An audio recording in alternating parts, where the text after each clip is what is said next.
Leadership of a family demands even higher standards of honesty and integrity. And the stakes are higher too. You can replace disgruntled employees and start over. You can even get a new job for yourself if it comes to that. But your family can't be shuffled like a deck of cards. If you haven't noticed, kids are great moral philosophers, especially as they get into adolescence. They're determined to discover and expose any kind of hypocrisy, phoniness, or lack of integrity on the part of authority figures. And if we're parents, that means us. It's frightening how unforgiving kids can be about this, but it really isn't a conscious decision on their part. It's just a necessary phase of growing up. They're testing everything, especially parents. In Arthur Miller's great play, Death of a Salesman, it's hard to believe that a son would so completely lose faith in his father based on a single incident of dishonesty. Once a parent has lost moral authority, it is very, very difficult to regain it. Studies have shown that children are extremely understanding about many things. If you accidentally step on a favorite toy, that will quickly be forgiven, if not forgotten. If you lose your job and the family has to move, they'll adjust. If parents just can't get along and decide to divorce, most kids can handle it, but they can't handle dishonesty. It can take many, many years before that will be forgiven. Many people keep pictures of their kids on their desks. Is it supposed to be a reminder of what they looked like? Is it showing them off for whoever comes into the office? Well, there is an even more important reason those pictures are there, or why they should be there. They're there to remind us of what's at stake when we make the decisions that determine character. And we all make many of those decisions every day. As a person of integrity yourself, you'll find it easy to teach integrity to your kids, and they in turn will find it easy to accept you as a teacher. This is a great opportunity and also a supreme responsibility, because kids simply must be taught to tell the truth, to mean what they say, and to say what they mean. There was something interesting about the Indians of the Southwest and the skills they felt were important for their children to know. Hiding was one of them. In a desert environment where you would think there was nowhere at all to hide except possibly by squeezing yourself behind a cactus plant, the Indian children could literally disappear. And running was another very important ability. Beginning as young as 6 or 7 years of age, Indian children were taught to run long distances while holding a mouthful of water in order to develop breath control. And of course, both running and hiding were skills that could save the life of an Indian child, as well as preserve the security of the group. Kids today must be taught skills that will save their lives. And integrity is one of those vitally important skills. Maybe it's hard to convince yourself of that. I heard a story of a man who flew propeller-driven anti-submarine planes for the Navy, piloted them on long flights over the water. He told of an incident when a storm was coming up and they were faced with a difficult navigational problem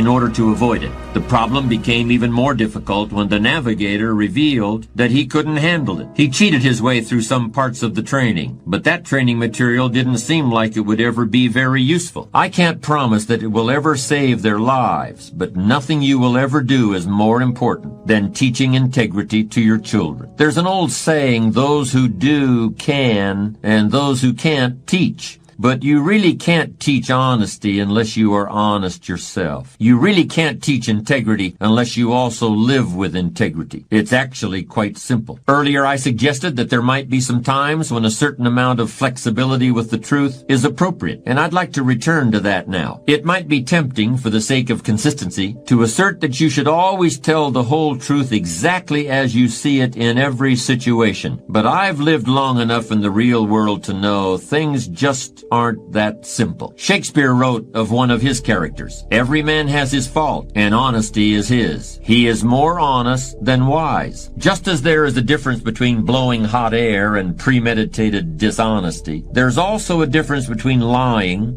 and recognizing the importance of diplomacy. How can you tell the difference? Your gut feelings will tell you. By the time we reach adulthood, I think most of us have extremely accurate ethical barometers built into our heads and hearts. We may choose to ignore what that ethical barometer tells us, but it's there nonetheless. When you're in a leadership role, I believe there's at least one situation in which you're almost always justified in stretching the truth to some degree. And here it is. You should overstate your degree of enthusiasm for your employees' work. You may use many carrots and very few sticks. Your recipe for dealing with subordinates should include at least 3 parts praise for every 1 part of criticism. Will this stretching of the truth cost you respect? I don't think so. Will a little sugarcoating of your true feelings foster greater productivity, better work, and improved morale? Absolutely. And that conclusion is supported by a great deal of behavioral science research. Praise is one of the world's most effective teaching and leadership tools. Criticism and blame, even if deserved, are counterproductive unless all other approaches have failed. Vince Lombardi, the late coach of the Green Bay Packers, certainly deserved his reputation as a tough manager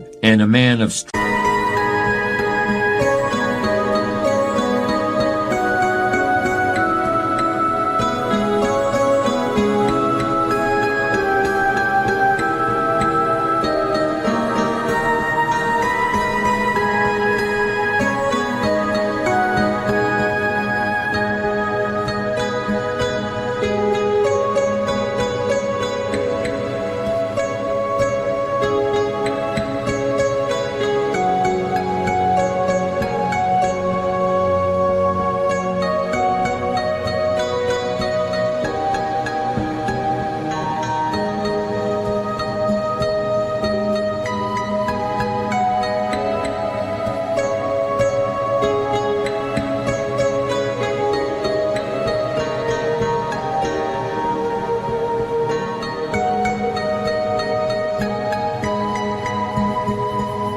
strong character. But even he knew the importance of building up people's ego. You could have seen how this worked if you had the opportunity to attend a practice session of the Packers during the years when they were one of the most powerful football teams ever assembled. Lombardi had a quarterback from his scout team throwing passes against the first-string defense, and this young quarterback was obviously eager to impress the coach. But after the player had completed 3 or 4 passes in a row, Lombardi seemed anything but impressed. In fact, he seemed quite displeased, and he took the scrub quarterback aside. "What are you trying to do, wreck my team?" Lombardi snarled. "Start throwing interceptions." And you'd better believe he started throwing them. We can call it diplomacy or psychology or just plain flattery, but it often brings out the best in people, and it's the grease that keeps the machine of human interaction functioning smoothly. So honesty is the best policy, but sometimes a little less than total honesty is even better. We've been talking mostly about the importance of honesty and integrity in dealing with other people, but I want to conclude now by focusing on what those qualities mean to your relationship with yourself. I think a term from clinical psychology is useful here. The term is cognitive dissonance, and I'll use a quick example to illustrate what it means. Let's consider a man who is an expert on personal financial planning. He makes a good living advising people about life insurance, trust funds, and the various kinds of mortgages. But a great deal of his business is devoted to helping individuals who have gotten themselves deeply into debt, who need to tear up their credit cards and start saving instead of spending. Sometimes there is no alternative but declaring bankruptcy and starting over. We are so surprised when one day this expert on personal financial planning says that he is going out of business. "I just can't take the pressure."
It's too much stress. Well, we can understand that. It must be stressful facing the problems of one person after another who's gotten into trouble financially, to work through it with them day in and day out. But here is the big surprise. I'm the one who's in trouble financially, he suddenly admits. I'm behind on everything, even my car payment. And after lecturing about the perils of debt all day, I can't stand to look in the mirror anymore. Wow. This man is experiencing cognitive dissonance in an extreme form. He is trying to live with two conflicting images of himself in his head, and the strain is simply using up all his energy. He's fundamentally a good person. He really believes in doing the right thing, but that's the trouble. He knows he's living a lie, and the stress of that finally gets to him. You might be surprised by the percentage of high-level managers and professional people who secretly know that they're presenting a false image to the world. The need to keep up appearances, the competition with peers, the pressure to make every year better than the last one. All this can make it very tempting to put on a mask. I'm not talking about just boasting here. I'm talking about creating a real split between what you're telling the world and what you know is the real truth about yourself. All the world's a stage, and to some extent we're all playing roles, but living with honesty and integrity can make it all a great deal easier. This is where ethics and psychology really overlap. Not only is it right to minimize cognitive dissonance, in the long run, it's a lot easier on your psyche.